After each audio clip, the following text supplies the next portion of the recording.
Alright, so welcome back to week 11 problem solving session.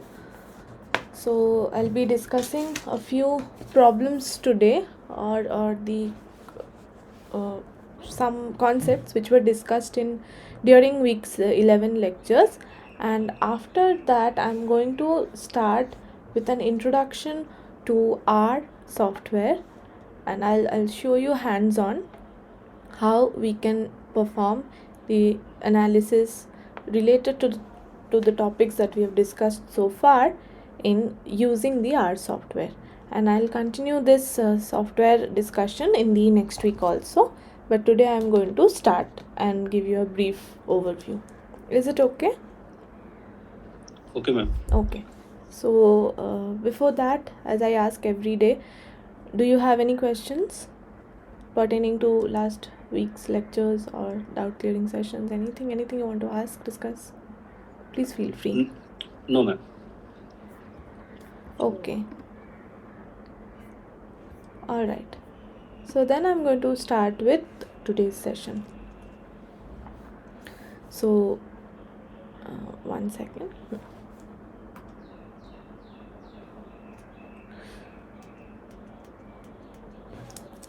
My pen doesn't seem to work. Just excuse me for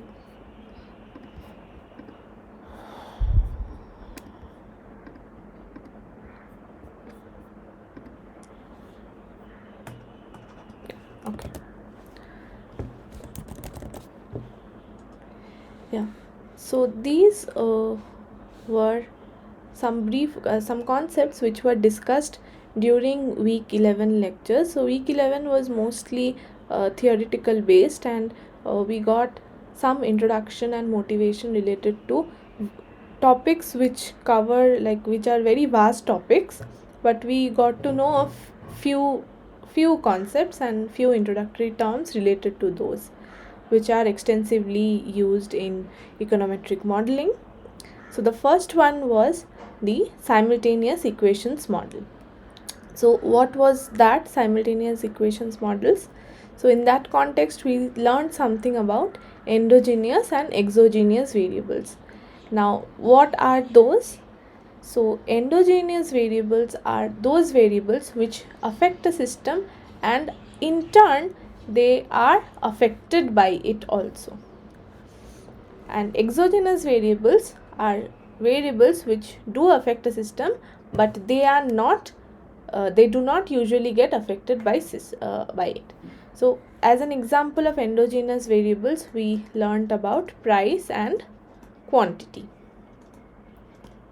Okay, so the quantity or demand is usually a function of some price variable, but again this price also sometimes depends on demands. Okay, for example, if we talk about stock prices, so you would want to engage or to buy stocks which are highly valuable with high prices, but then the demand for stock might rise with respect to high or low prices. But then if demand is also changing, then accordingly there will be price changes also in the market. So these two are always affecting the system, and in turn are also affected by it. So these are like endogenous variables, but exogenous variables do not affect the system. I mean, they do affect the system, but they do not get affected by the system. Like, for example, if the stock prices, let's say it depends on, let's say, yield of something. Okay, it also depends on price of seed, let's say.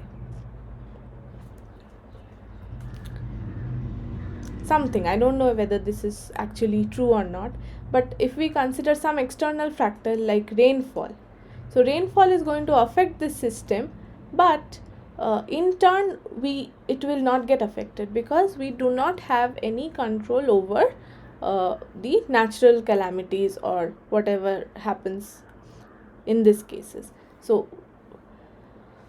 in mathematical terms, if we consider these two equations, we can say that y1 and y2 are the endogenous models, because in the first equation y2 is affecting y1, and in the second equation y2 in turn is again getting affected by y1 and other variables. But the z variables, these are purely exogenous, because they are affecting the system, but in turn a change, they are not in turn getting affected by the system. Okay, so another example would be sale of classical music CDs, let's say. So the quantity will depend on price, and the price will also be based on the demand. But apart from this price, the sale of music CDs will also depend on an individual's taste for music. Now this thing is purely exogenous, because this will not get affected by changes either in price or quantity. So this variable can be treated as an exogenous variable. Now the question is, we have two equations with two y values. So why can't we just do plain and simple regression and fit two regressions separately? So here we have, let's say, 2 g equal to 2 endogenous. Then why don't we fit separate regressions? Now we don't do that because then the endogenous variables in RHS will not be independent of the error term. So what I mean to say is that, suppose we have this model.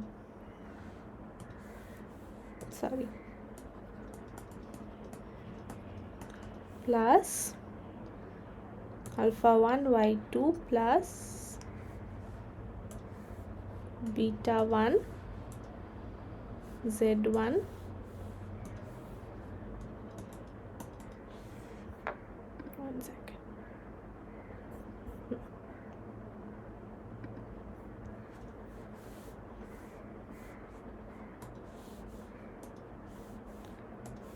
plus u1, and y2 equals to alpha 2 y1 plus beta 2 z1 plus u2. Now if we substitute y2 over here, we can write this as y1 equals to alpha 1 alpha 2 y1 plus beta 2 z1 plus u2 plus beta 1 z1 plus u1. So you see, the errors then do not remain independent, because this y1 again is going to have a u1 variable. It will be some function of u1. So you see what I am saying? If I consider this instead of y2, again if I substitute the value of y2 here, then I am going to get something in terms of y1, which in turn will also contain this ui terms. And a very important assumption is that excuse me, yes, in the second equation it's a beta 2 z1 or beta 1 or z2 here, because in the previous beta 2 z2. beta 2 z2. Okay, let's say this is beta 2 z2. No, the important thing is that why we cannot do this is that here y2 can be written in terms of y1, which will again be some form of u1. Okay, so the important thing is that the covariant, in case of OLS, the covariance, or it is a very important assumption that x's are non-stochastic, and even if they are stochastic, this covariance should be 0. Okay, there should not be any correlation or covariance between the independent regressors and the error terms.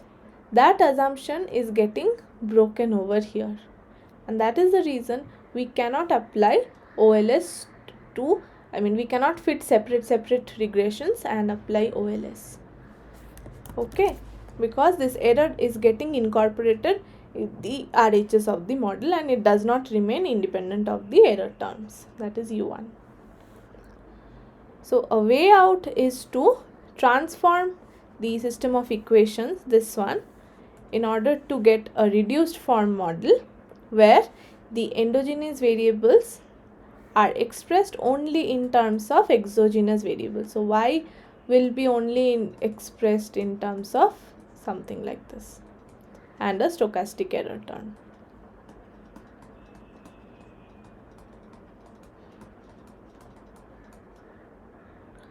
So there is some sort of transformation that we have to do in order so that the this system of equations model is getting transformed to a reduced form where the right hand side will only have the exogenous variables and stochastic error terms. Now here we don't have any problem because this Z1 is not correlated with the errors in the model. So now we can apply OLS to these reduced forms and get our estimates, and then just transform from the pi estimates. We can just go back and get these A1 A2 estimates, and then those will be our the equations for our simultaneous equations models. So in order to get to the reduced form, and in order for this to actually hold, we need to impose certain kind of restrictions. I'm not going into details of those. So a necessary condition is the identifiability. Okay, so in order to get an estimate, each of the equations should be identifiable. Now a necessary condition is the order condition. This is not the sufficient, but this is the necessary condition. A necessary and sufficient condition is the rank condition. Okay, so I'm going to talk about the order condition now. So if for each of these equations we have a certain number of excluded variables, which could be endo or exogenous, M will represent the number of endogenous variables in the model. If G is less than M minus 1, then we cannot identify. So for this equations, let's say if we have M equal to 2, okay, y1 and here we have two endogenous equations and two exogenous variables, let's say. So in this case M is also 2. So from here we have excluded Z. I think this will be Z1 only to make my, okay, even if it is Z2. So here I have excluded two endogenous and exogenous models. Z2 is also not there, Y2 is also not there.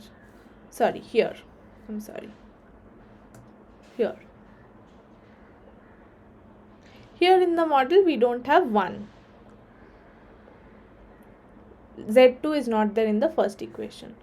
So M equal to 2 and G equal to 1. So then this equation can be exactly identified. Is it okay? How we are trying to find out if it is identifiable or not? Okay.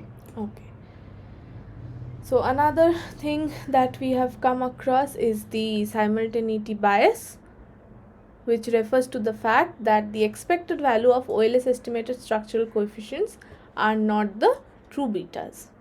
So if we fit separate OLS estimates, then we are going to get biased and inconsistent estimates. We should remember this. Okay, and as I was saying, we just transform these variables so as to get something in form of pi. Then we estimate pi and then go back and get the estimates of the structural coefficients. So these alpha 1, alpha 2, alpha 1, beta 1, alpha 2, beta 2, these are structural coefficients. This is the structural model. Whereas this one that I'm talking about, these are the reduced form models.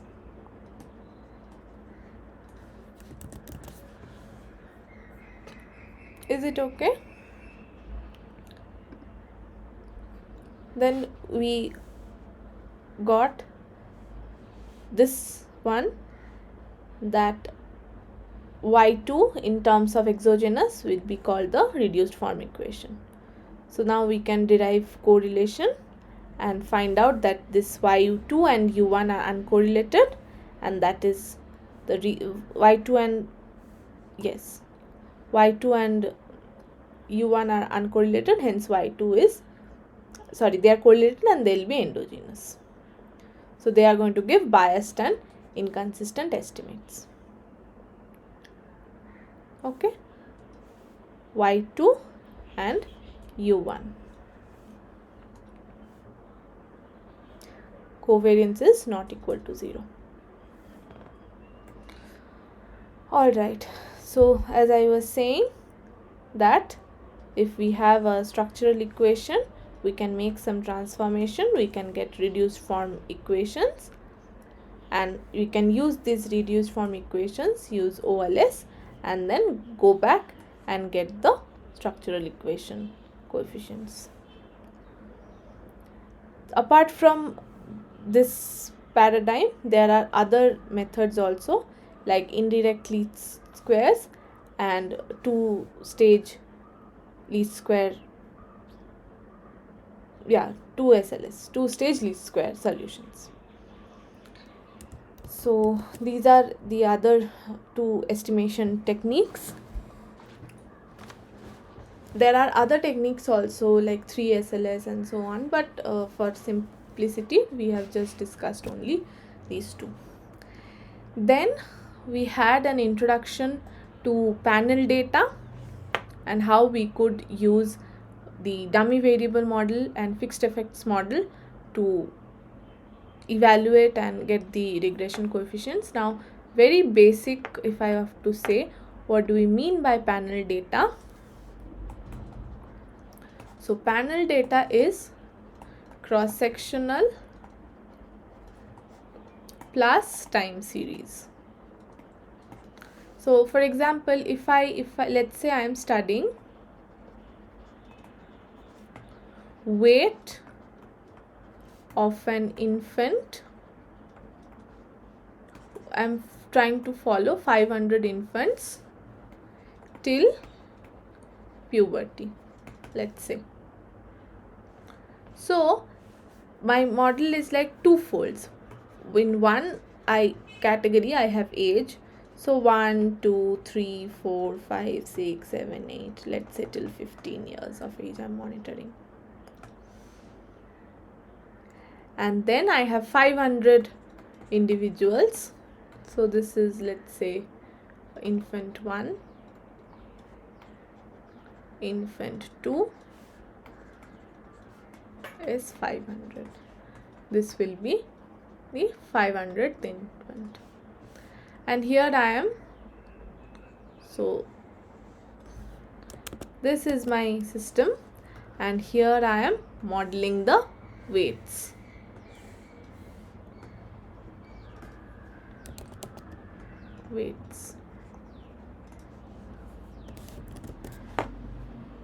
Okay.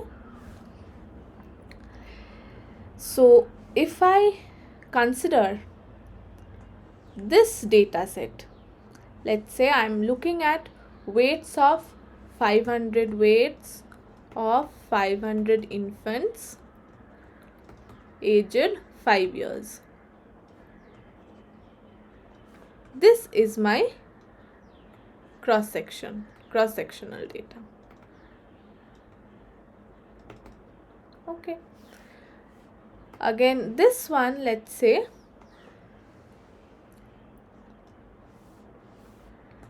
this will be time series, because I am following up S3 for 15 years. Following up weight of S3 for 15 years. So this is a time series model. This will be a cross-sectional thing. So this will be cross-sectional, and this will be time series.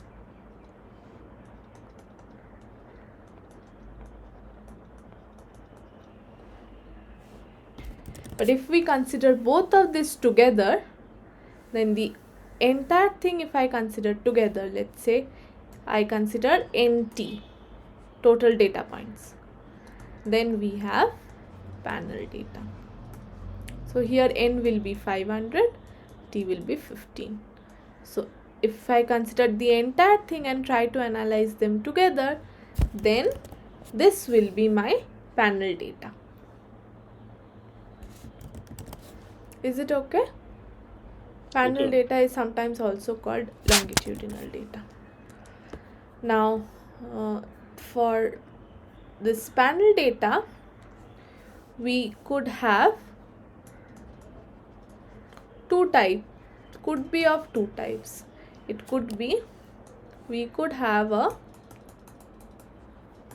fixed effects model, or we could have a random effects model. One second.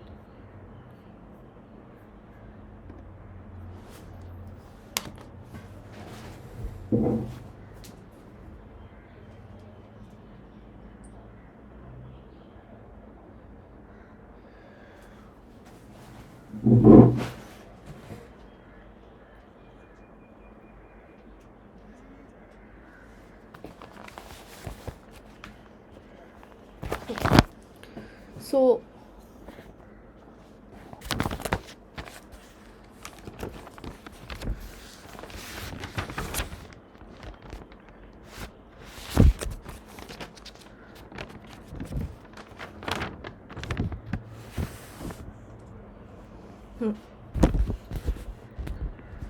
so if I have my model like this,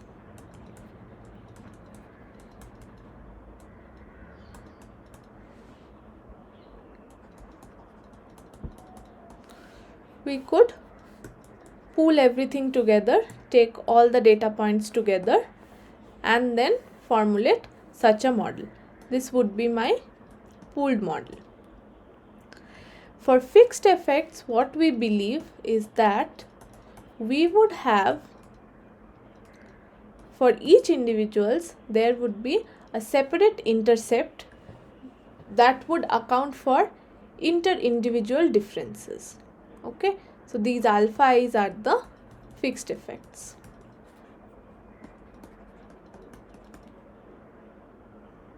Okay, and for random effects model, we consider that all the individuals would have some sort of random effect, that is some stochastic error. Okay, so this would be an example of a random effects model, and this one where these effects are fixed for each individual, and this one is random for each individual. So they would be clubbed with the error.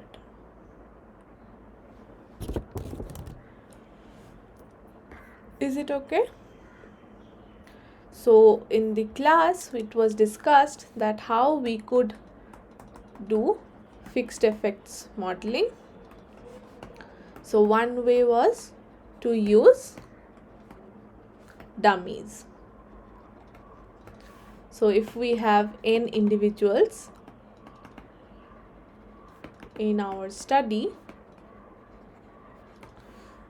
there are two options. Option 1 is use n dummies and no intercept, and option 2 is use beta naught plus n minus 1 dummies. Now here there were, for this one we had two major disadvantage. The disadvantages were, the first one was that if n is large, too many parameters need to be estimated, and that would lead to loss of degrees of freedom, and we don't want that. And the second one was that if we are not careful, then we could fall into the dummy variable trap.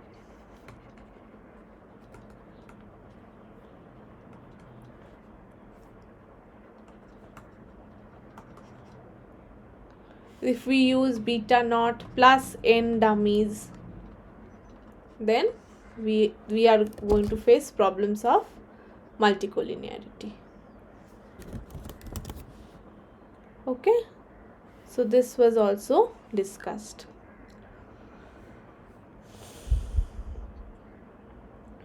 And then we got to know something about program evaluation. Program evaluation pertains to policy implementation, where there is some sense of causality involved. And what we discussed in this context was that like treatment effect in case of medical problems, like if you administer some treatment to some particular group of people, how they are going to respond if all other variables are kept constant in the model. So that will try to give you a sense of like whether the treatment that was administered was actually causing the differences in the effects, like whatever the estimated outcome that we want to see. So a little bit about this program evaluation was discussed, and something else was also discussed in this context, is that the problem of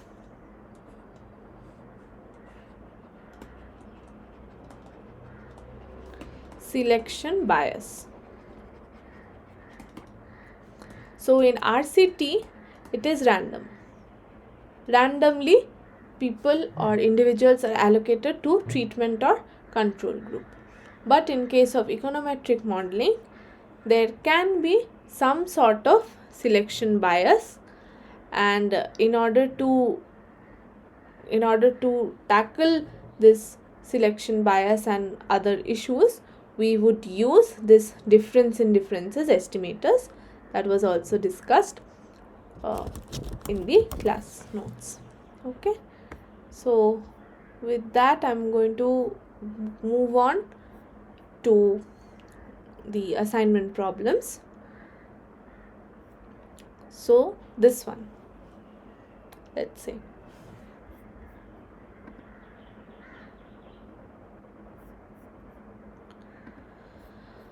so if we have been given these four statements, which is correct?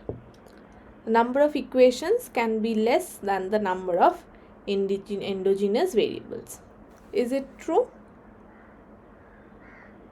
This is not true, because in order to have a system of equations to be solvable, there should be as many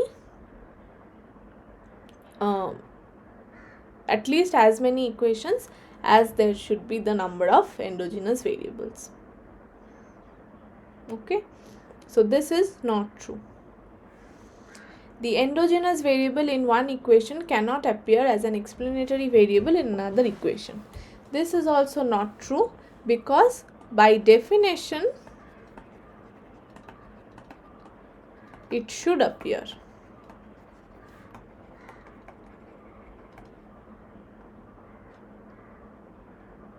Is it okay?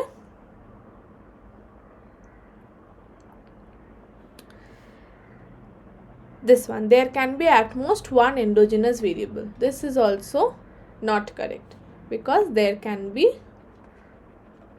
more than one. Okay, and the reduced form equation will not include any endogenous variables on the right hand side. This is the correct answer. So the correct choice is option D, because that is the whole purpose of getting a reduced form equation with only exogenous variables on the RHS, and then we can go ahead with the estimation. Is it okay? Okay. Okay.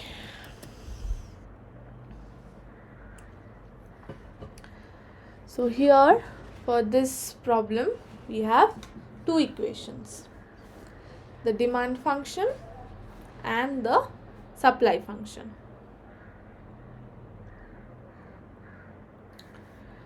So here Q is the quantity, P is the price, and I is the income. So according to necessary condition of identification, which function is identified?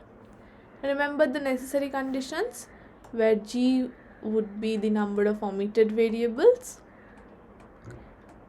M would be number of endo variables, and if G is less than M minus 1, then unidentified, G equal to M minus 1 is exactly identified, and G greater than M minus 1 will mean over identified. Now let's see this one. So for equation 1, we have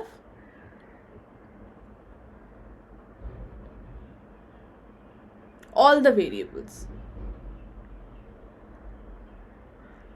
Okay, so G is equal to 0 in this case,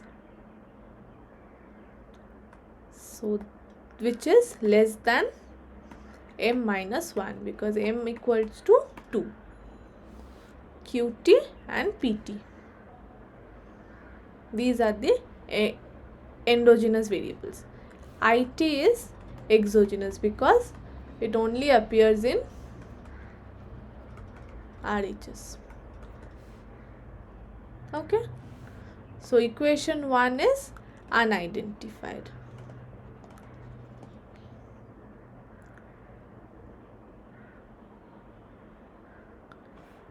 Then equation 2, we have G equals to 1 and M minus 1 equals to 1. So then this one is just identified.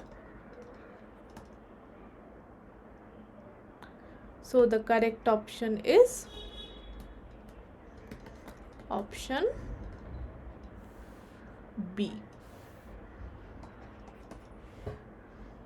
Just identified can also be said that exactly identified.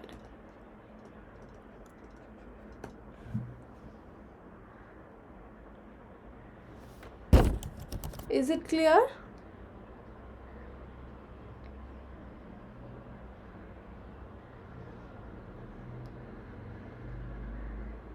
Okay. The thing is, G can be either endo or exo.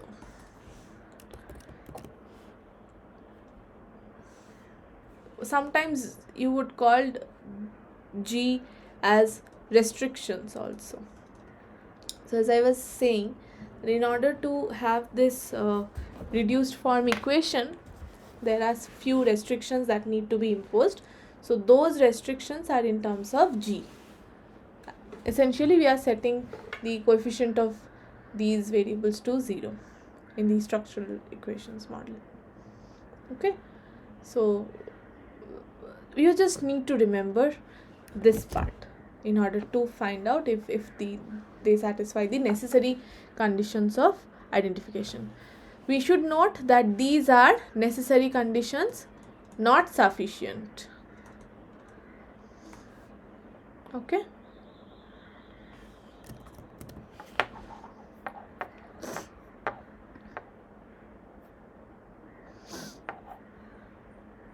Now we move on to question 3.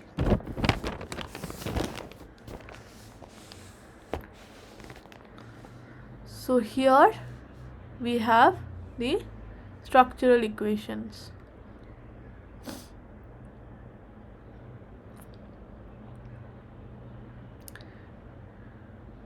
Now suppose that you are given the following estimation results of the reduced form equations. Obtain the ILS estimates of the structural coefficients.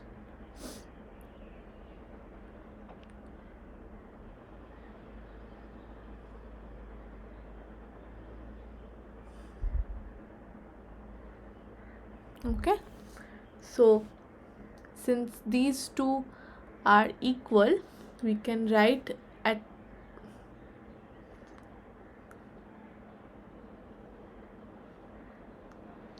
so QTD equal to QTS. So alpha naught plus alpha naught PT plus alpha 2 IT plus UIT equal to beta naught minus beta 1 PT plus U2 T. So if I write it like this, then beta naught, if I write P, if I take PT in this in one equation side, then I'm going to get beta naught minus beta 1 PT minus alpha naught minus alpha 1 PT. Sorry, 1 second.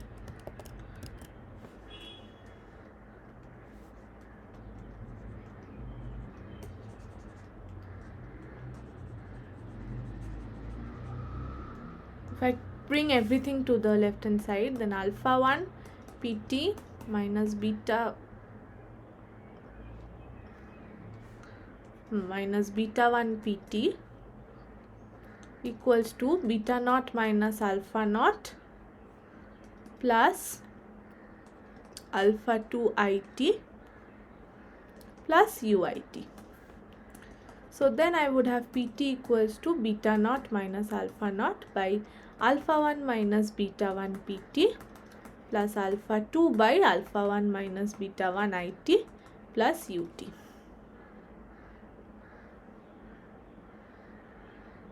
Is it okay?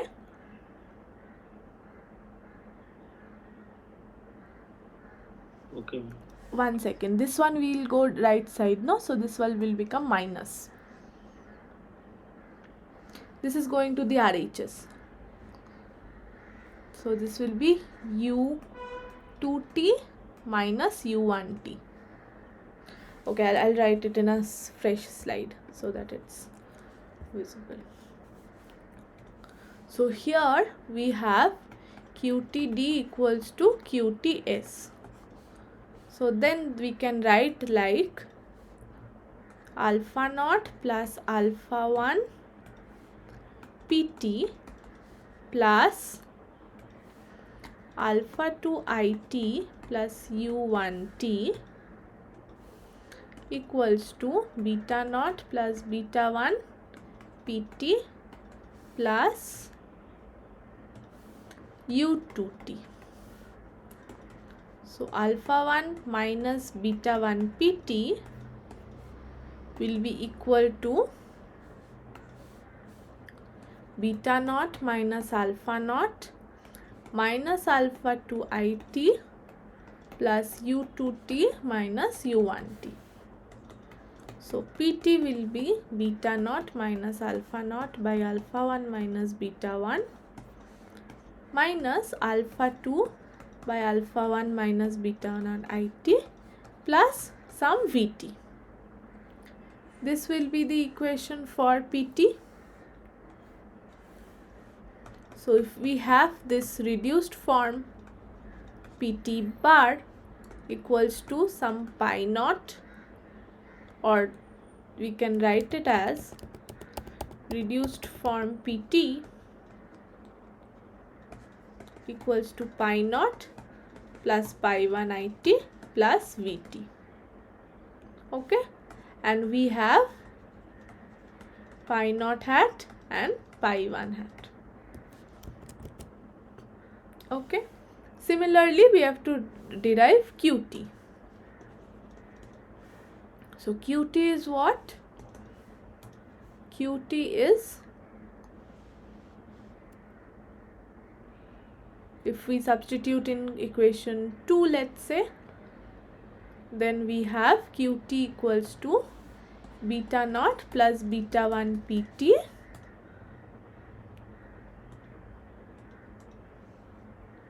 plus U2t. So if we write beta 1 plus beta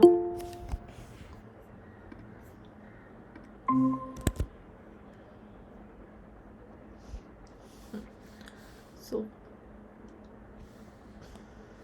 Pt we can write it as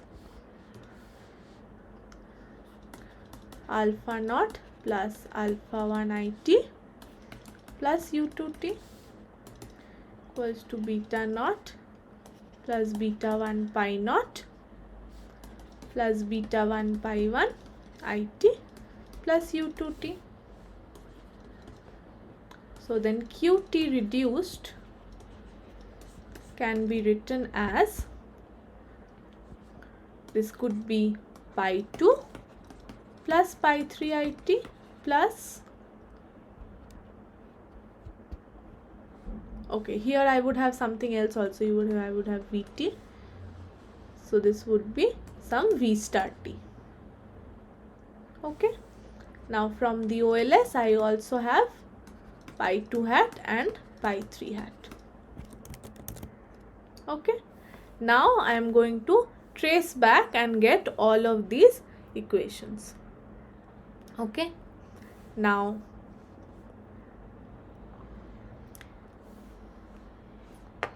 if you look carefully from here, we have two equations. Pt equals to, as I had written here, pi naught plus pi 1 IT plus Vt. Okay, and the estimated equation is Pt hat equal to, what do we have? 23.42 plus 0.129 IT hat. Okay, Qt, what do we have? Qt form is beta naught plus beta 1 pi naught plus beta 1 pi 1 plus V star t. So Qt star here estimated, what we have? 43.83 and this is 0.205 IT hash. So beta 1 P1 hat, okay, let's write this, or let me write this only.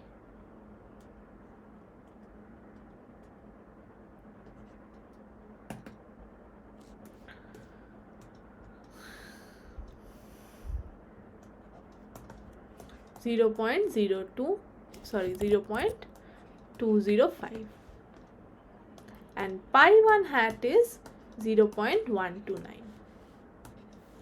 Therefore beta 1 hat will be 0.205 by 0.129. How much do we get this as?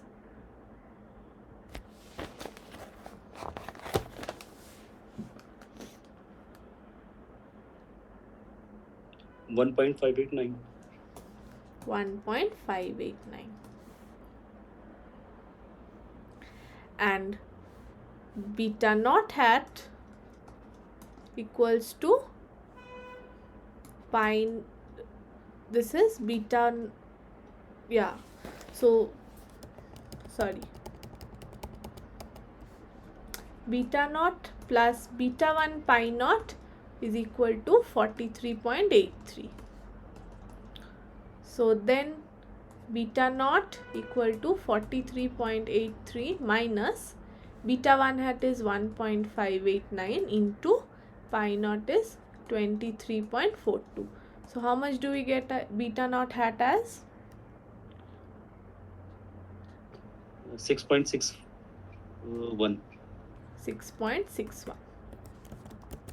Okay, so now let us go back to the question.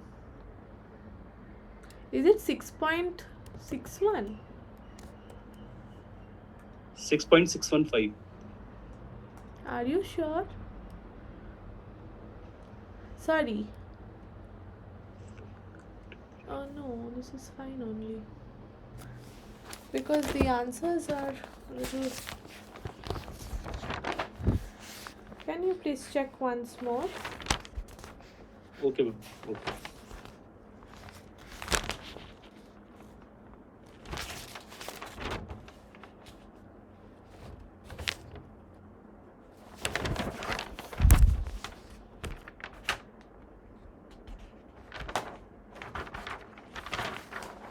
So it's a 6.6474 completed.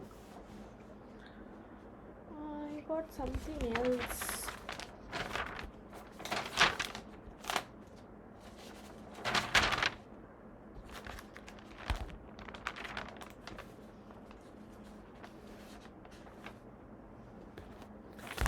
.83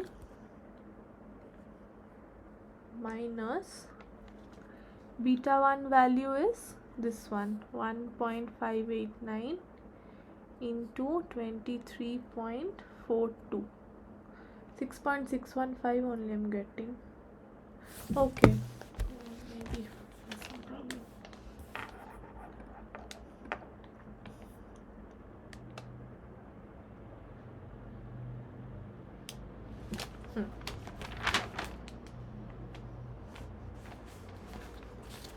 Okay. So here we have to find out, obtain the ILS estimates of the structural coefficients. Now we have obtained beta naught and beta 1 hat values. 6.615 and beta 1 hat is 1.589. Now we could also obtain alpha naught hat and alpha 1 hat from those equations, okay, because from here we can see how these values are related. So some we have the pi 1 values, we can also, I mean, one second, do we really get the alpha 1 and alpha 2 values? I don't think so. Anyway, so from here we can obtain, yeah, we have two unknowns and two equations. I think we can obtain, yes. But the problem is, the first check is, are both identifiable?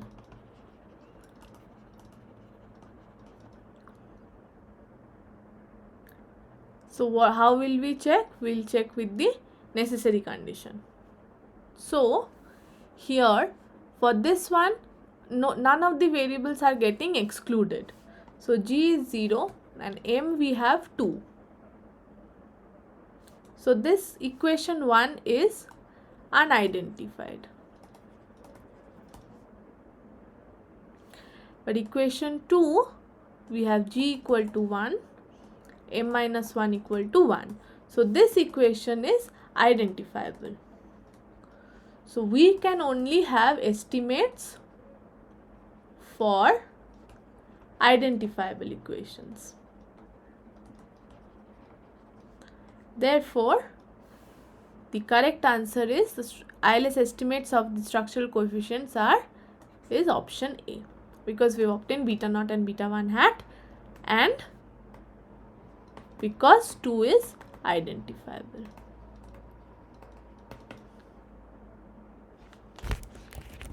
Is it okay? How we are going to approach these kind of problems? Okay. Okay.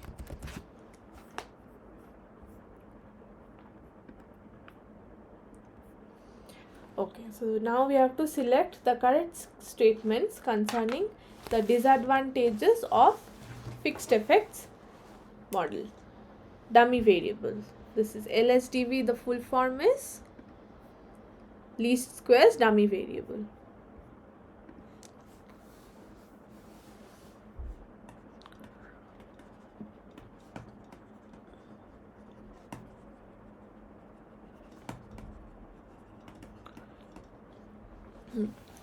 So what is the correct statement? The model is technical to estimate. No, this is not correct. We can use dummy variables, and plugging using dummy variables we can get estimates. That's not the problem. Option B, the degrees of freedom may be lost due to estimation of many parameters. This is correct, as I was discussing. The model can help account for individual fixed effects only. This is not true. It can account for individual fixed effects and overall slope parameters also. But there may be a problem of multicollinearity. That is with reference to the dummy variable trap if user is not careful in incorporation of dummies.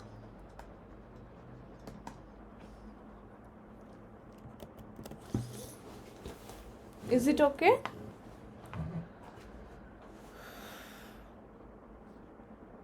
Okay. All right.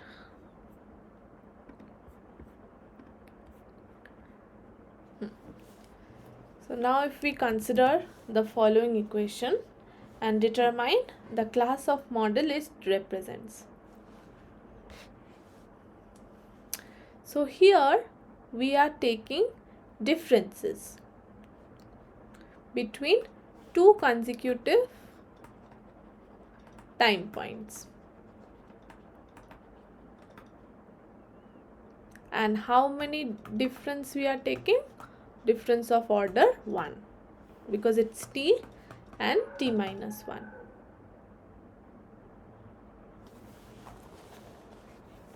Okay, so this is actually a first difference estimation method. Also, if we consider t minus 1 time point as before, here we apply some intervention and t then will be after. So then after minus before, this type of situation can also be modeled with this equation. LSDV cannot be modeled because we do not have dummies. Is it okay? So this consecutive time points could be to eliminate an individual specific variable which is unobserved or observed. So suppose we have in yt, what I mean to say is that suppose I have yit equals to lambda naught plus lambda 1 xit plus some zi plus ui. Sorry, zi plus epsilon it. So in it minus 1 also, this is not changing with respect to time. T minus 1, this will remain zi. So if we do equation 1 minus 2, we would have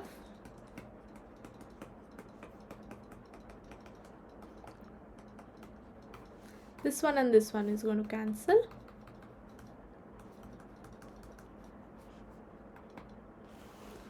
So the inter-individual effect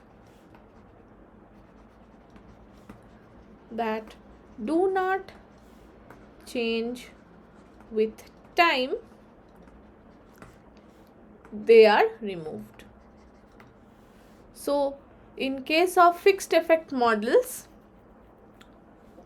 where we have 2 time points only, this can prove to be very beneficial, because we will not in that way lose out on the number of degrees of freedom.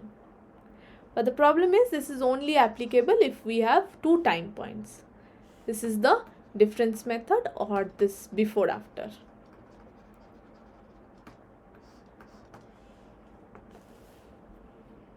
Is it okay?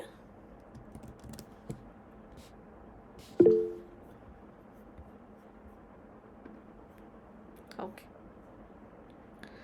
So that was all about the problems. Oh, I have one more. I'm really sorry, I forgot. So this one. In order to estimate the causal effect of an intervention, which of the following are most important? So in order to determine the causal effect, the treatment, there should be some treatment and control groups. Homogeneity of control and treatment subjects is also a very important thing, because we have to determine causality. All other factors should be constant or unchanged. Only change in is the intervention. So for example, if I do not maintain this homogeneity, I will not be able to establish causality, because there could be, suppose let's say I have 2 groups of people, both I'm giving some medicine for, let's say, diabetes control. I have to ensure that these treatment and control groups are age matched, their diets are matched. They are not like, if one group is naturally very healthy and the other group is like not as healthy as the other group, so if they are not matched with respect to all other factors that could affect the treatment, then it becomes very difficult if to comment whether the intervention that I am providing or the treatment I am providing is actually causing a change in the outcome that I am recording. So causality must be established, and it is very important to establish causality in the context that all other factors which can control or change the outcome of interest, those are remaining same. So that is why the homogeneity of control and treatment subjects is very, very crucial.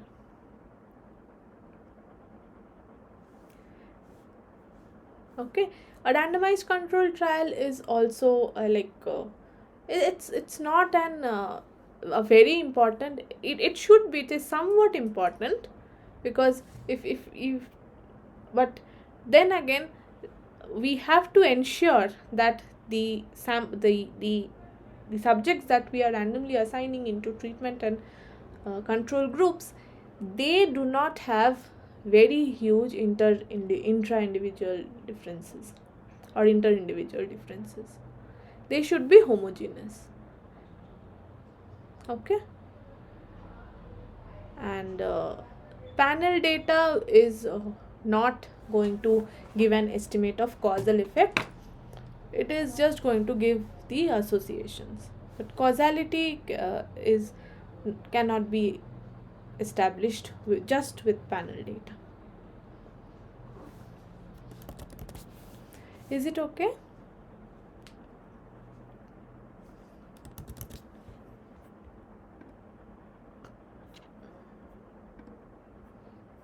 Okay. So with that, now I'm going to show you how you can actually use R in order to solve a few questions and answers, and how to use that software efficiently, basically. So for that, I'm going to stop sharing this screen and share some other windows. Okay, so just bear with me.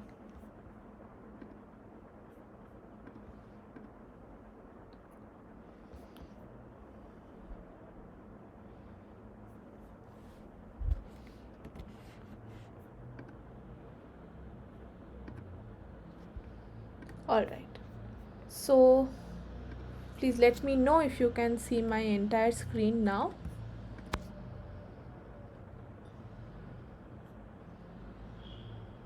Is it okay? Can you see my screen? Can you see this new tab? Yes, ma'am. Okay. So the first thing is you could use either R. R is a freely available software. Okay. So this one, R project for statistical computing. You could use either of the versions. Okay. And it is freely downloadable. So you can use R, you can use any of these mirrors to get and download for Linux, Mac or Windows, Mac OS or Windows. Okay, it's very straightforward. You just need to click it and then just open, double click, it is going to open, and then you can just install it and start using it. Okay, if you do continue, it is going to if you agree, it is going to start with the installation. Excuse me, Yes. We have to install a R console or R studio. You can do either. I personally prefer R Studio. Okay. Because of the interface, and I'm going to show you everything. So here also you can go and you can download the R Studio or R, any of the two is going to work. So this is how an R console is going to look like. Okay, so I'll just close and open it once more so that you know. Okay, so once you open the R console, it is going to come like this. You are going to get the version that you have installed over here, the version information, and you can directly write your codes here, or a better way is to go to file, create a new R script and run your script. Write commands over here, because this will be, you can save it,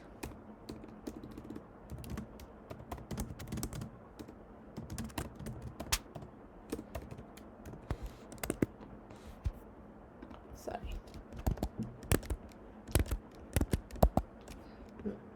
so you can save it as an R script, you can use it later, you can share, and so many. Basically this will keep a log of the commands you are using.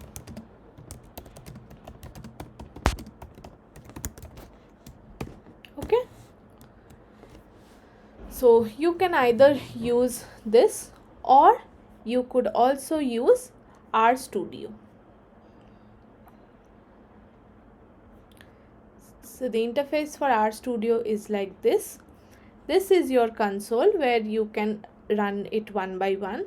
This is your script area where you can write your script, something, and then if you run it, like in order to run this thing, you should press control and enter, then you will see that it's running in the console. You are going to see values and data sets over in this column, whatever is loaded in your memory. And if you have some plots, you can just get the plot images here. So I prefer RStudio because you get everything at one place, but it might seem a little uh, clustered to you. So in that case, you can go back and use the R console. So for the time being, I'm going to use RStudio just to show you how things are getting done. So let's say if you want to, like I said here, I assigned, this is nothing but assigning values to a variable. So here D is my variable and I have assigned the value 6 to D variable. I did not run it, and that is why this is not showing here. So now if I press Control and enter, then this is going to run, and you see in the memory the value of D and 6 is getting loaded.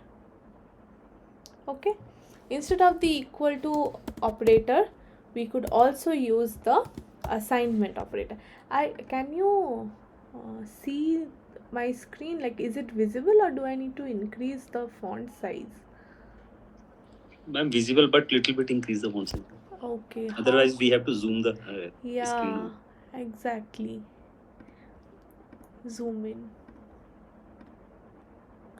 I think now it's visible. Yeah, visible one. This is okay now. Okay. So instead of this equal to sign, we could also use this assignment operator. Now I have assigned the value of D as 7. Now if in order to run it,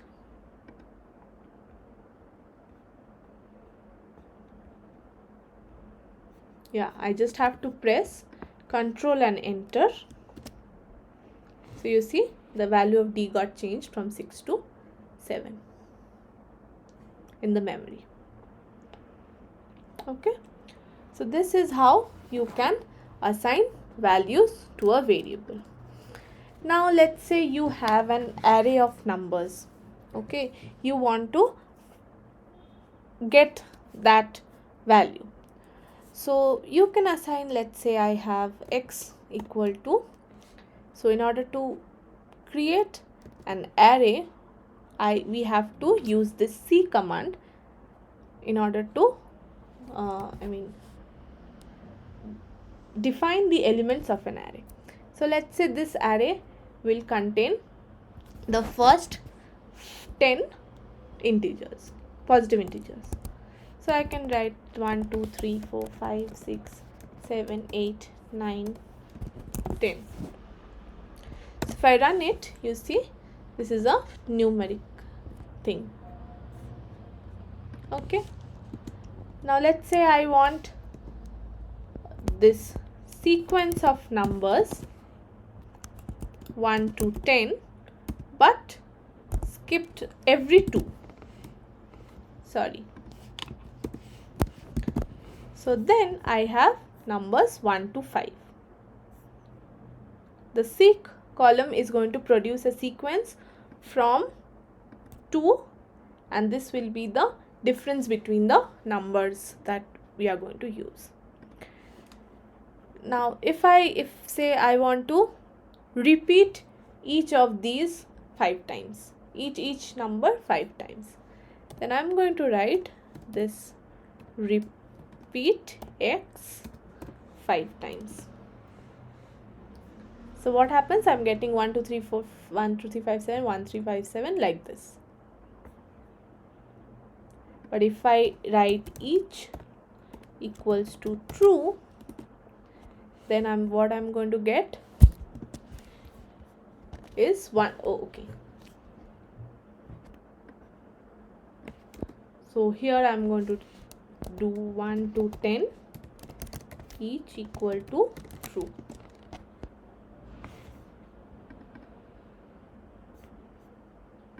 Sorry, why is it not working?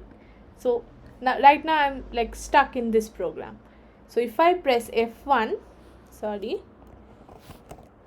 I'm going to get the documentation here. Okay, what is this? How we can use this? Which package? Like rep times equal to this one, each equal to this. Okay, and then I'm going to get a few examples also over here. So there's no need to worry if you get stuck like I got stuck. You go to that function, press F1, and this is going to come over here in the help option. Okay, now let's suppose I have a few variables. Let's say age only. I am defining a variable called age where I am putting random ages.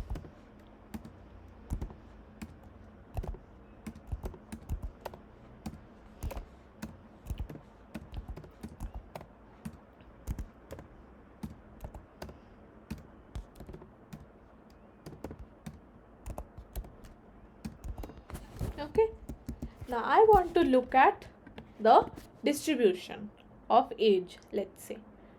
So this age is a continuous variable. So I can go ahead and plot a histogram. So for that I have to first load age into the memory. So I have 18 age columns. Now I want a histogram. So see, in this plot section I am going to get a histogram of age here. So I can use this one. I can save this image. I can save it as a PDF. I can copy it to clipboard and do all sorts of things. Is it okay? Now let's say I have 18 age variables and I have tell me something which is related to age.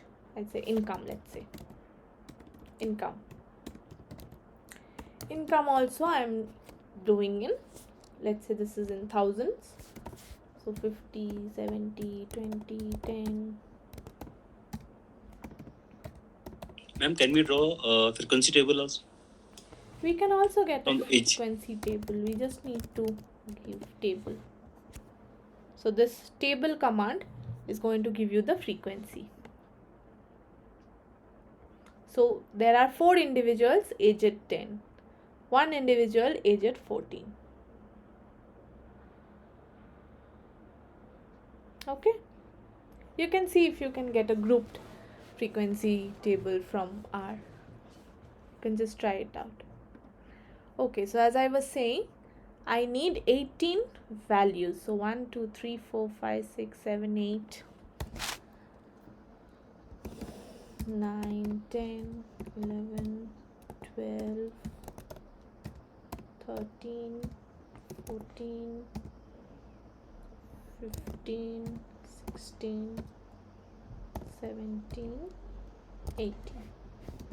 Let's see. Okay. So now I have the age and income. Income also 18. If I want to see if there is any relation. So the first thing I'm going to do is I'm going to get a scatter plot. So plot, if I just do F1, here I'm going to get default scatter plot function, in which package it is loaded and how to use this. So here also I have the description for the base package. So I was looking for scatter plot. So this scatter plot function, plot x I have to give at first, y I have to give in the beginning. So I want to find out the effect of age on income. So if I give age and income and press Ctrl Enter, I'm going to see this line. Okay, suppose for this one I have this one looks like a very outlying observation, 87 and 16, this one. So if I just remove this let's say I want to remove this observation and plot. So to remove this, I have to find out the index where it is 87, right? So I want which age equal to 87. I'm getting the 16th observation. So if I do age 1 equal to age minus 16,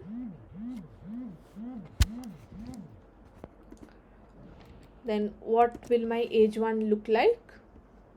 Age 1 is going to have all the, so if I just print age 1 here, so then 87th observation is gone. Similarly, income 1 I'm going to do equal to income, this is like subsetting, minus the 16. Excuse me, ma'am. And please explain this one. Which one function? Okay. Which age equal So to? which will give you this function is going to return you indices. So whatever, this is the condition that you give inside. Wherever, for whichever whichever element, whichever index this equation, this condition turns out to be true, which is going to report that number. Okay. So you can use this one I am showing in terms of a list or an array.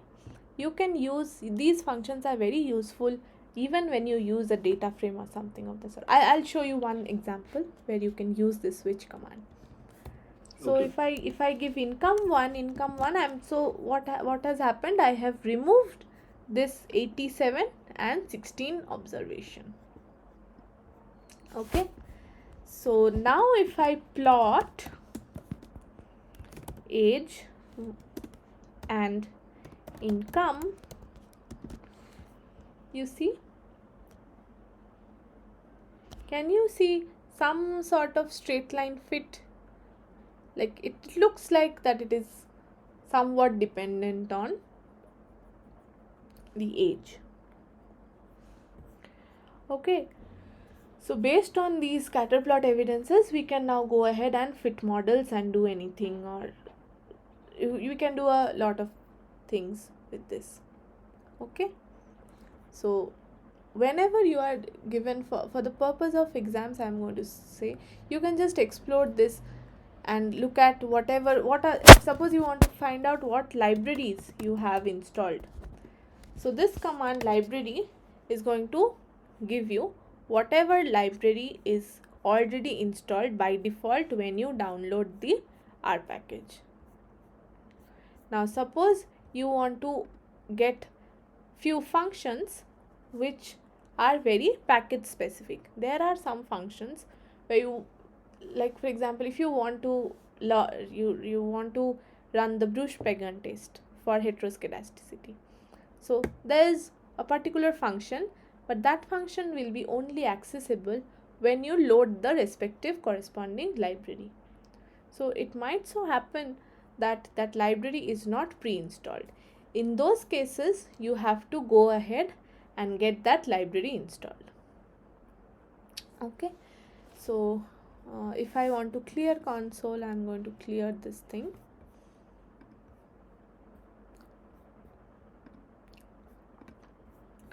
If I want to remove every variable from my memory, I can use this brush signal. So are you sure you want to remove all objects from environment? And I'm removing this. Okay, now suppose you have been given a data set. Okay, usually that is what is given to you. Let's say you have 3 variables, 30 observations each. Okay, one more thing is that, okay, I can also save my R script. I forgot to save it. So let's say I save it in desktop. or here.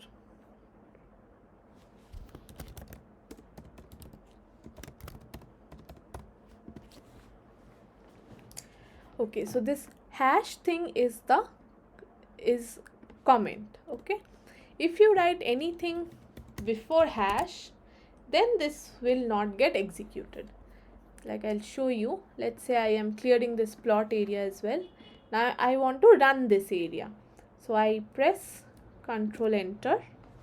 Sorry, here I have to take the cursor here, select it, I'll press Control Enter. You see, none of the plots got generated because we have this hash symbol. This entire thing got commented out. So if you want to add comments, write something in order to make your script more readable, or you know, if you by mistake did something, you wanted to try it, but you don't want that to remove that section of your code entirely because it might be useful somewhere else. So the way out is to keep everything that you want, but just comment the lines out. Then whenever you run it all, it is not going to vanish. Okay, all right. So if you have 3 variables, 30 observations each, which is given in a piece of paper. Now you could, let's say you have an Excel sheet. Okay, so one option is copy and paste. Okay, you get everything. Suppose you have a data set like this. Okay, let's say you have a data set like this. Now just here I have 20 time points and X and Y. Can you see, or shall I increase the font size? It's visible, right? Okay, so here I have data on 20 time points, but these are all long things. I mean the length or the all in lakhs and thousands. So one way out is like the sorry. So one way out is the naive way, where you go and like just plot. I mean start typing, so on and so on and so forth. But this is very error prone and it also consumes a lot of time. So the other option and more convenient option is to import datasets from .csv, .txt or .xl, xlsx. Okay, so I'm going to show you how you can import datasets and then start working. So let's say I have this dataset. This is named as example. So it's in this folder. Okay, I have example.csv and this is an example.txt file.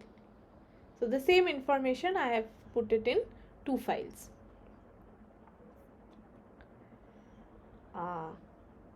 Now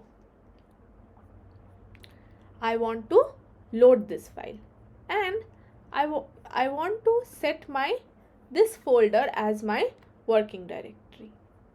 So what I'm going to do is that I'm going to go to properties and get the file path. This is my file path. So first and foremost I'm going to do is that I'm going to set directory. So for that the command is set wd.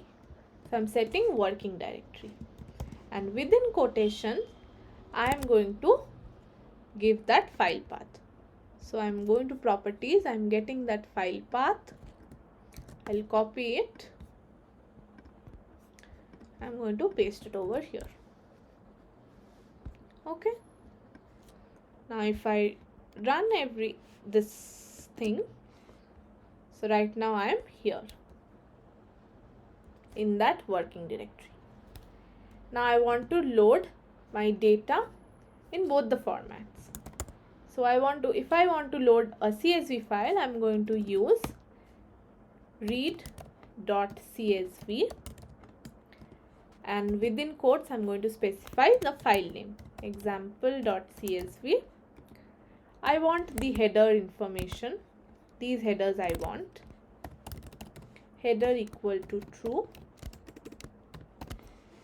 And I want to import and save this data set in my data as data from CSV. This is the identifier. I want to save this example data set in data from CSV.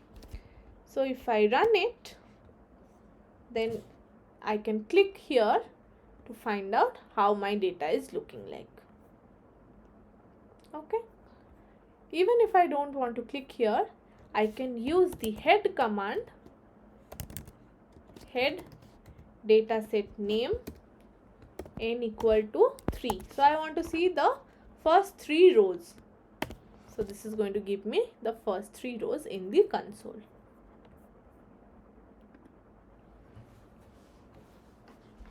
Is it okay?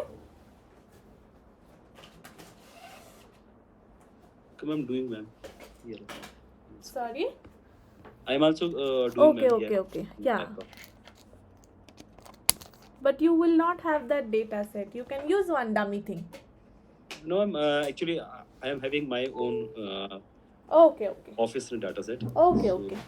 Then that's even better. Yeah. But ma'am, it giving error. What error is it giving? Unexpected symbol in the data frame.csv. Unexpected symbol. Symbols. Header. So, did you use the exact same thing? Yeah, exact same code, ma'am. Unexpected symbol. Did you use both the quotations? Yeah, both the quotations used. Header. What happens if you give header equals to false? Is it a CSV file? Yes, I'm saying CSV file.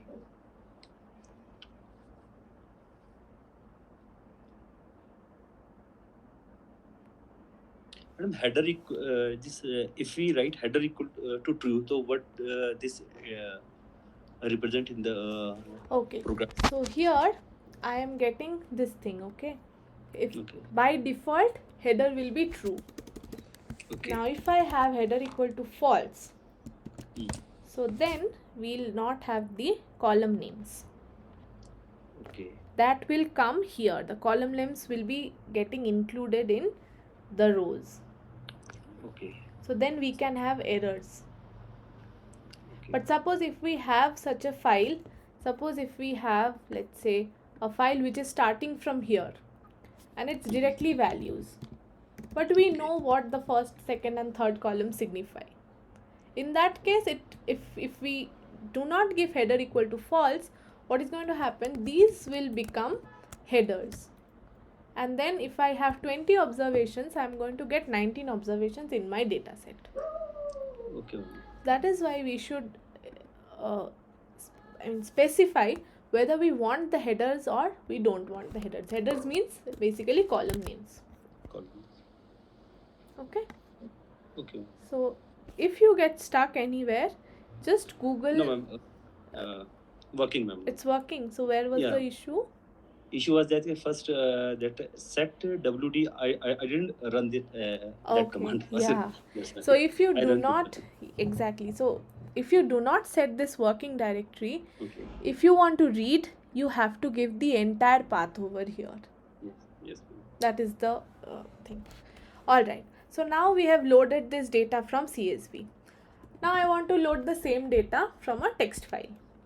So I am writing the identifier as data from txt equal to, here I am going to use read.table, or I can also use, I'll show you both, read.table example.txt and header equal to true. So here we have error. Why? Because we do not have, line 1 did not have 4 elements. So for head.true, we have to specify how it is separated. So this sep is tab. So then I have this thing. If I let's say I remove this variable. No, I want to remove this variable. So in order to remove, I can write rm data from text. So this is now removed from my memory. Okay, I'm commenting this because I don't want to run this. Let's say I do not want this sep thing. Is it going to run? It's not going to run. Read.table, I have to give the separator. So then it is going to take, so by default head will give first 6 rows, head from txt. So it is giving the first 6 rows. Okay, I can also use read.csv to read from a CSV, to read from a text file. So if I name it as data2, let's say, equal to read.csv, I am giving example.csv. All I need to do is that I need to give a, I want to read from a text file.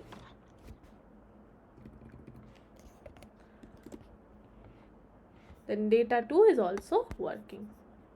But if I don't give this sep.t, then by default it is going to be comma separated. So now you see how the data is going to come.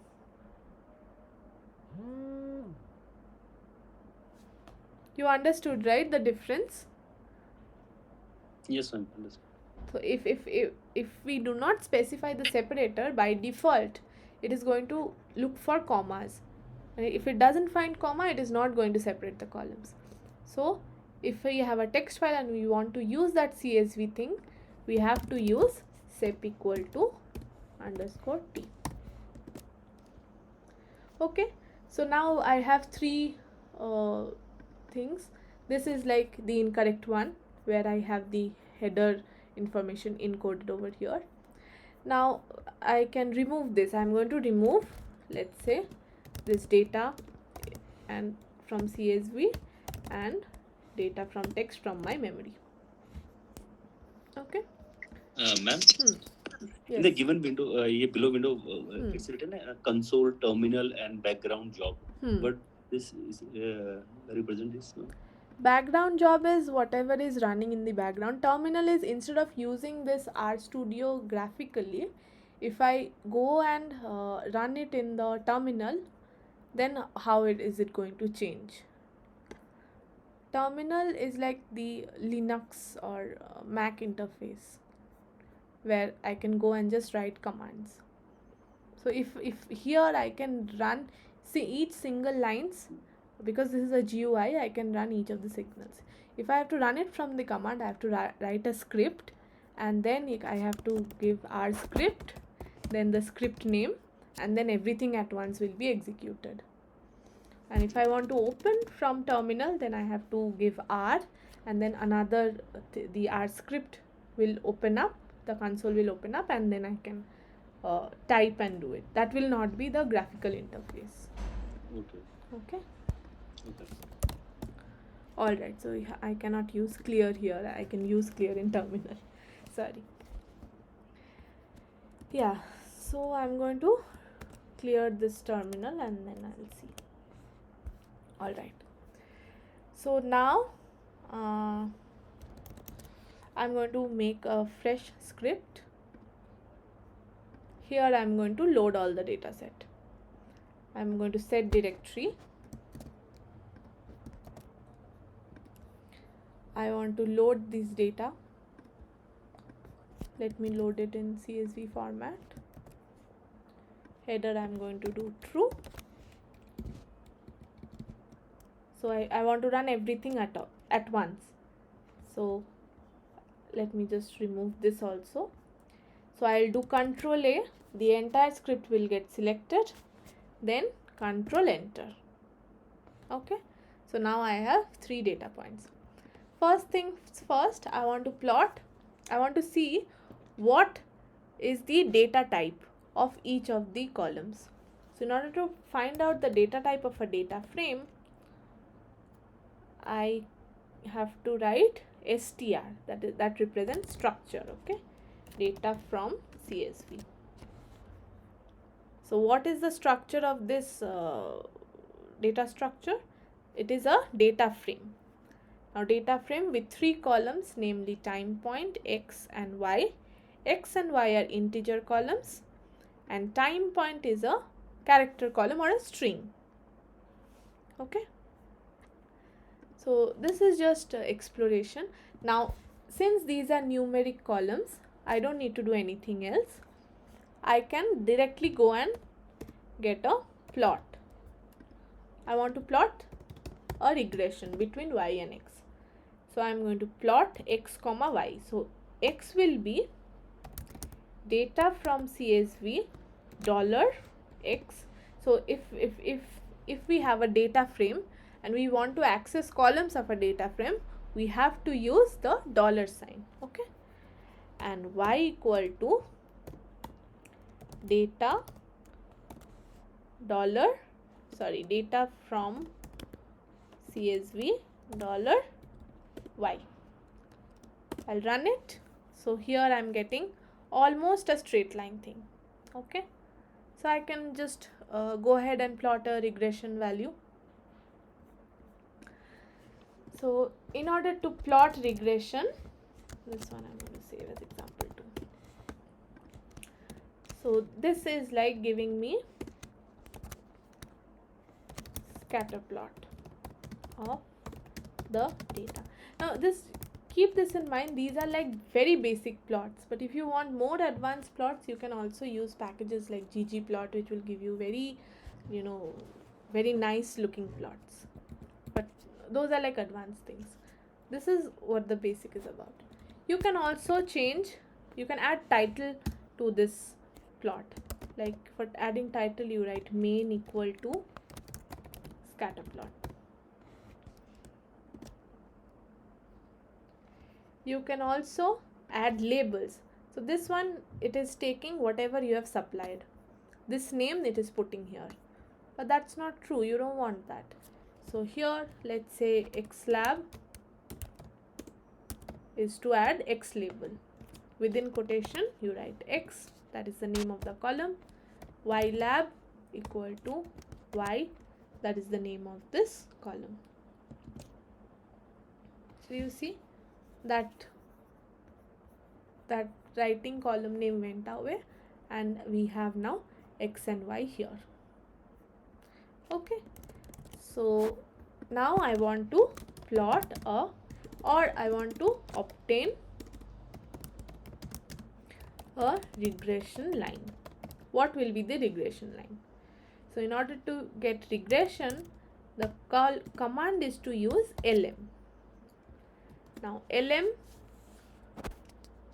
how we have to use lm of the response variable, that is y, on the explanatory variable x, and data equal to, you have to provide data from CSV. So here there are alternate ways to do it. You can also write instead of y, that is the one thing that we should keep in mind is that we should give column names over here. So that is why I'm giving y, x, and data equal to data from CSV. If I don't want to specify this data explicitly, I can also give here data from CSV $y, and again I can write data from CSV $x, and I just don't give this, then that will also work. Okay, but in order to be readable, I am keeping it like this. So I am regressing y on x, where my data set is this one. So I run it. So here I see I get this. So this is the intercept and this is my x. So here what I am essentially getting is y on x I have done, no? So it was y equal to beta naught plus beta 1 hat x. This is what I'm getting. So beta naught hat is the intercept term, which is 28595.75, and beta 1 hat is this 3.68. Is it okay? So the regression line is, if I have to write about the regression line, this is y hat equals to 28595.75 plus 3.68 x.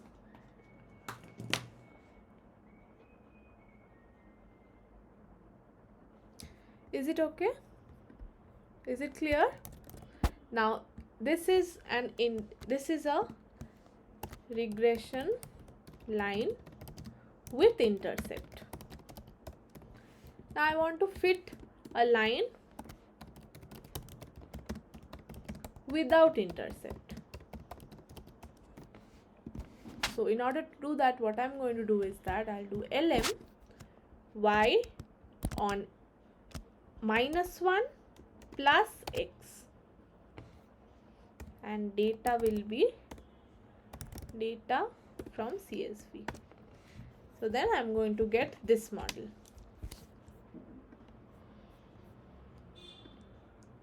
So if I just fit y equals to beta naught x plus epsilon, then this beta naught hat is coming out as 3.955. Is it clear how to fit with intercept and without intercept?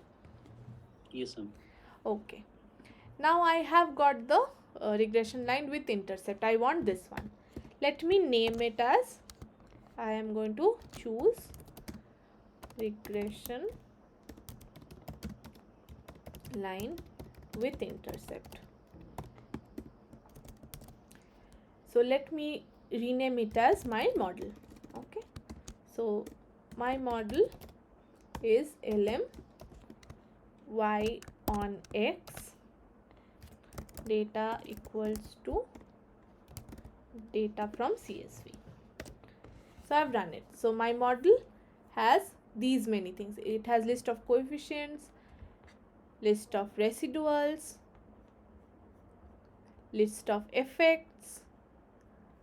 Then these are like data frame formats. So from this complex structure, we can get whatever we want with respect to this regression model. So if I want to look at the t coefficients, okay, first I want to find out if my coefficients beta naught hat and beta 1 hat are significant or not. So I'm going to write here summary of my model. So here I am getting a summary of whatever is here. So excuse me, ma'am. Yes. Suppose in our data set is some values are missing. Then in that case also we will get a scattered plot and like. That in that case, let's say if you have something missing, you could impute the missing values to something. You can change it by mean or something, and if you want to disregard that missing things, you just have to do an na.omit data from CSV. So here I don't have any na, that is why I'm getting the full data set. But suppose I change this, suppose this one I'm going to change. This one, let me see what is the file type. This is CSV or not. Oh, this is txt. Let me open the CSV file.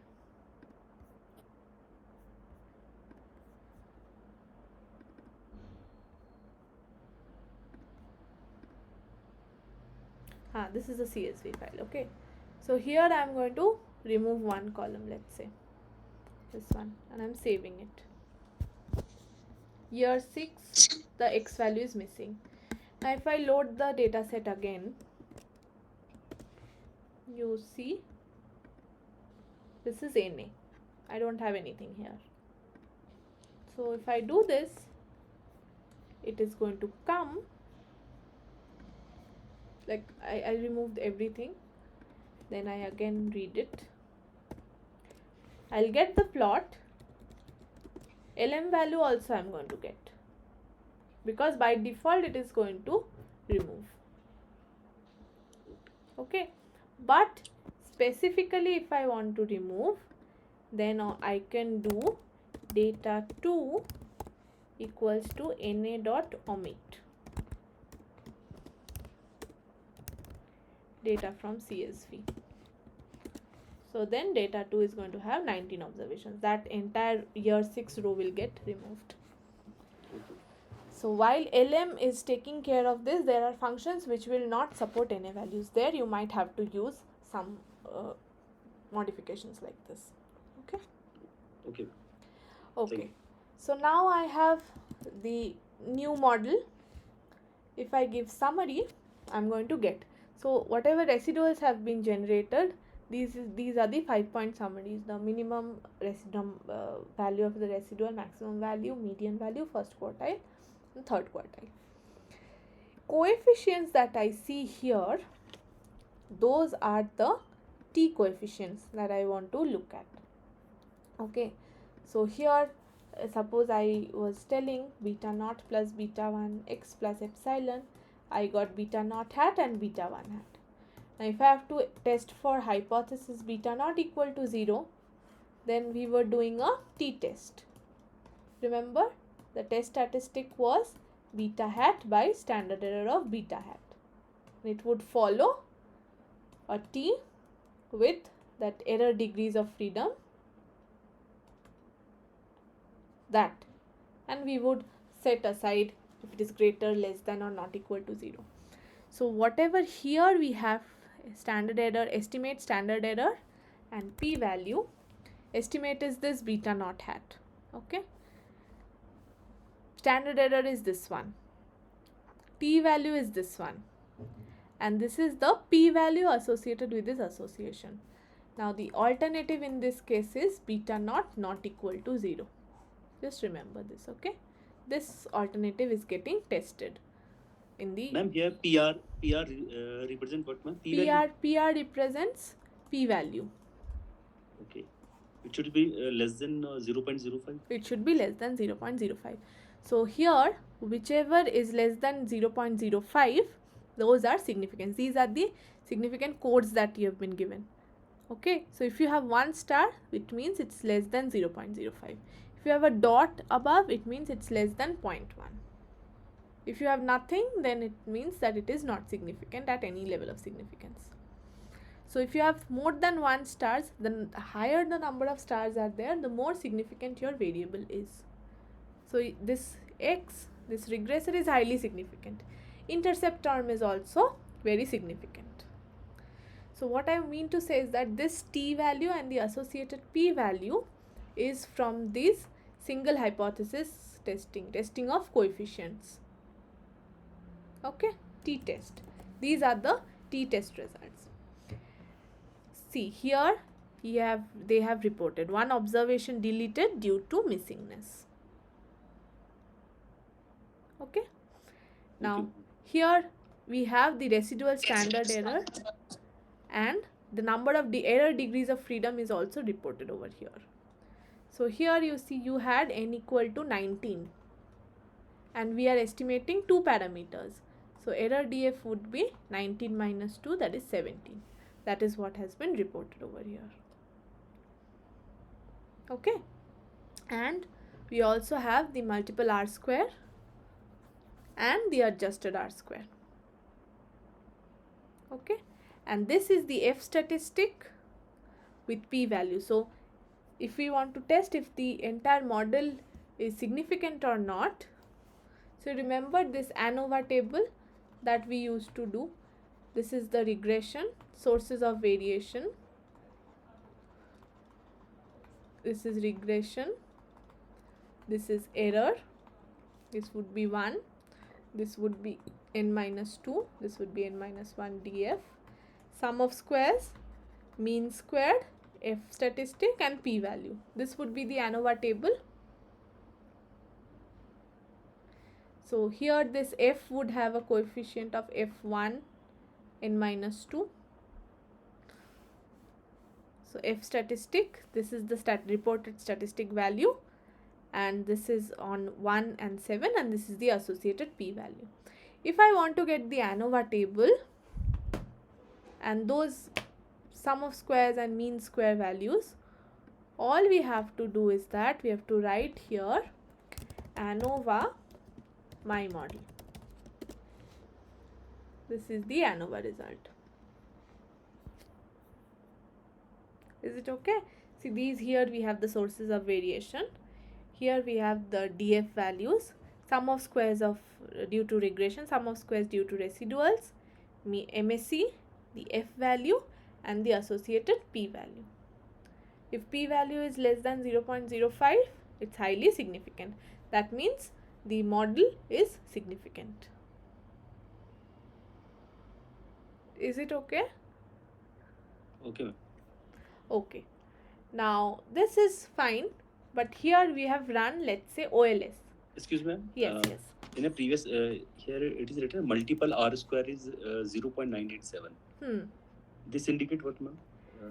Okay. In our model. In our model, this is the multiple R square. So R square value, you remember, variance of the predicted by variance of Y, or coefficient of determination.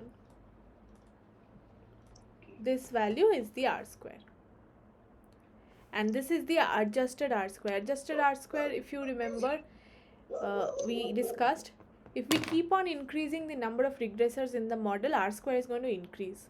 But adjusted R square will not increase beyond a certain point, because it assigns a certain penalty to the number of variables that we are including in the model.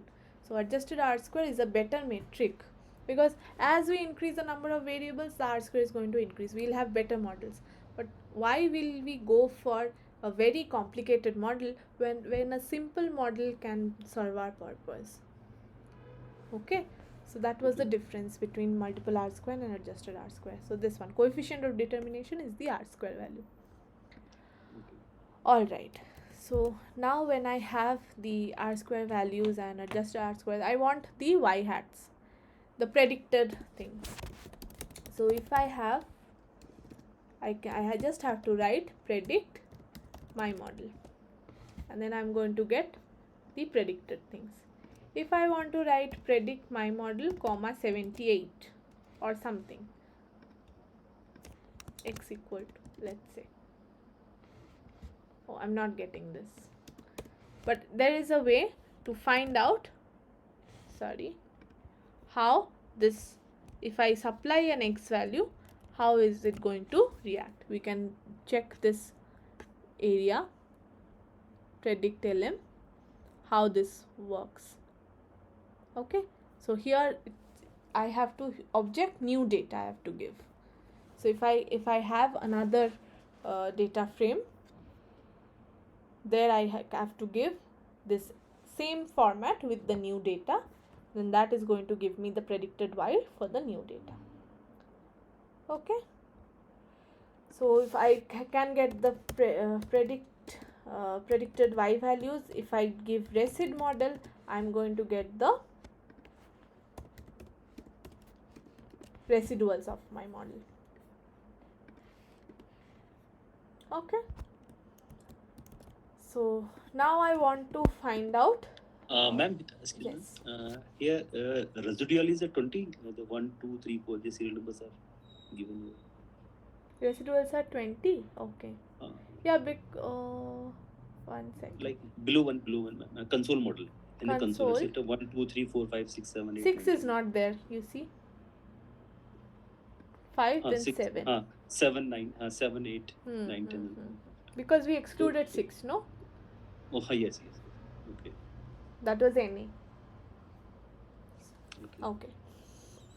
So now we have this. Now we want to, we have fit an OLS regression, let's say. Now I want to see if there is any heteroscedasticity, if it is satisfied or not. So I'm going to do a Bruce-Pagan test. Okay. Now in order to do that, I need this library LM test. Now I have this package installed.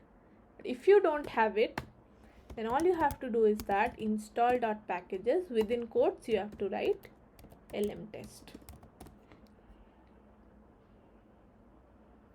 Okay, and if you run it, so here they are going to ask me, but it's going to get installed automatically if you just write this command. Then you run this library thing, okay, and then if I just give BP test my model, I'm going to get this Bruce-Pagan test. So Bruce-Pagan test, the null hypothesis was that yes, there is homoscedasticity. So here the p-value is also greater than 0.05. So I can say that we do not reject null and conclude that the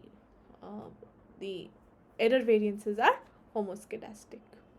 So it is not violating the OLS assumptions. Now, if I want to find out is this autocorrelated, so then I want to do a Durbin-Watson test. So for that I just write here DW test my model. So here also you see the Durbin-Watson test. For this one also you need this LM test package. So here this is the Durbin-Watson statistic. It is close to 2.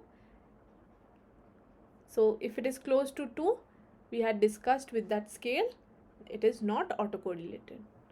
So here the alternate hypothesis was true autocorrelation is greater than 0, but we are not rejecting null because the p-value is greater than 0.05.